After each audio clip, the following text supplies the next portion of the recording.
Hi, garden ladies and gentlemen. Today we are going to learn all about hydroponic gardening. Hydroponic, the word, is from Latin. Hydro means water and panos means labor. So it actually stands for working water, or it's a type of gardening where the water does all the work. So here are some photos showing one hydroponic system that we have at Herndon Elementary, which is the tower garden. And there's some chard growing in our tower garden. First, let's talk about some of the benefits of hydroponic gardening. It only takes about a quarter of the space of conventional gardening, so you're able to grow a lot more vegetables and fruits in a smaller space. This is a photo from Cultivate the City, their 8th Street farm in Washington, D.C. that Mrs. Geary and I got to visit recently. Another great thing about hydroponic gardening is that we don't need to use the amount of pesticides that are used in conventional gardening.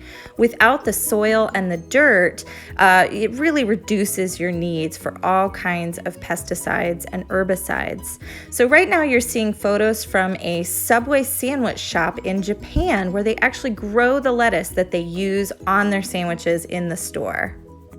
Because zero soil is used in hydroponic gardening, we're able to do this kind of gardening in environments where other types of gardening might not be available. So here you can see a larger scale hydroponic farm that's growing lettuce, and you can see that the lettuce is actually coming up out of the structure, and in that structure is water flowing through.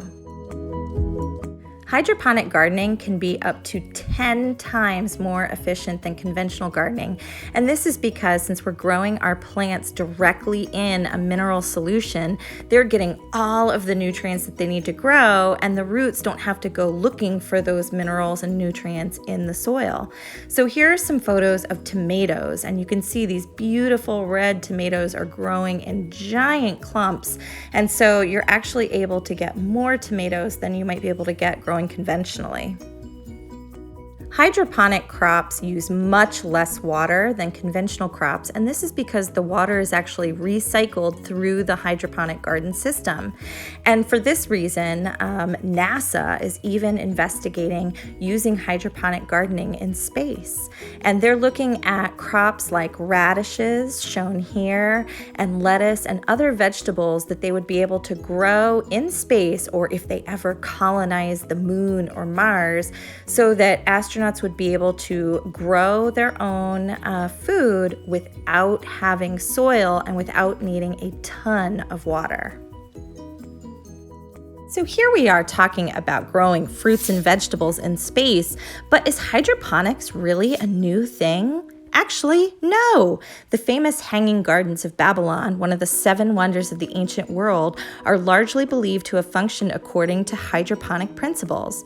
They were built in about 600 BC in Babylonia along the Euphrates River, and they used chains that actually pulled water up to trickle down through the plants. During the 10th and 11th centuries, the Aztecs developed a system of floating gardens based on hydroponics. Driven out of their land, they settled at Lake Tenochtitlan. Unable to grow crops on the lake's marshy shore, they built rafts out of reeds and roots. These rafts were topped with a bit of soil from the bottom of the lake and then floated out to the center of the water. Crops would grow on top of the rafts, their roots reaching through the rafts and down into the water. Marco Polo's writings indicate that he witnessed similar floating gardens while visiting China in the late 13th century. Let's jump ahead in time to 1938, where we can see one of the first examples of a commercial use of hydroponics. Wake Island, a small piece of land in the Pacific Ocean, was used as a refueling stop for Pan Am Airways. Tanks of mineralized water were used to grow beans, tomatoes, and vegetables, which could feed the airline's staff and crew when they were there refueling.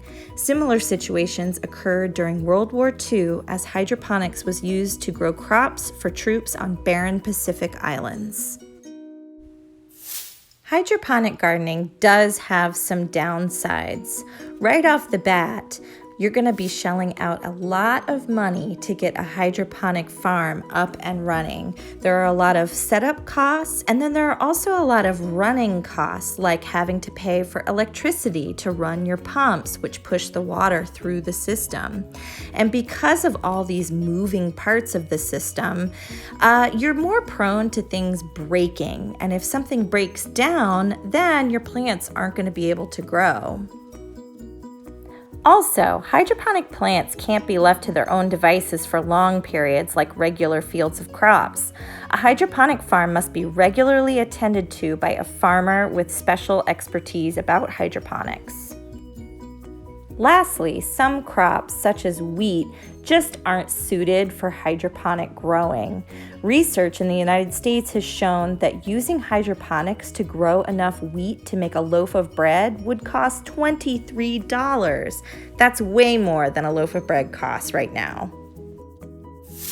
At Herndon Elementary School, we have 2 different ways that we're using hydroponic gardening. We have an OPCOM table on which we've been able to grow lettuce and even cherry tomatoes last year, which was very exciting. We also have a tower garden, which is currently home with me so that I can take photos and videos to show you guys what's growing. In our case, with both types of hydroponic growing that we're doing, our plants have their roots suspended directly into the water with no growing medium like sand or gravel. This type of hydroponic gardening is known as the nutrient film technique. And so our plants get nutrients straight from the water into their roots. Last but not least, let's see a little review of what is going on with the Herndon Elementary Tower Garden that is currently staying at home with me. So here you see a video of the plants that have grown in less than 1 month since we planted this. There are, 24 plants on this tower, I think, and all of them are growing beautifully. Here we have some basil, which is my favorite, and I can't wait for that to get bigger so that I can harvest it. And there's some kale, and we've got lettuce and Swiss chard, and I wish that I was at school with you guys so that we could all harvest and taste it together. And I can't wait to plant it at school next year.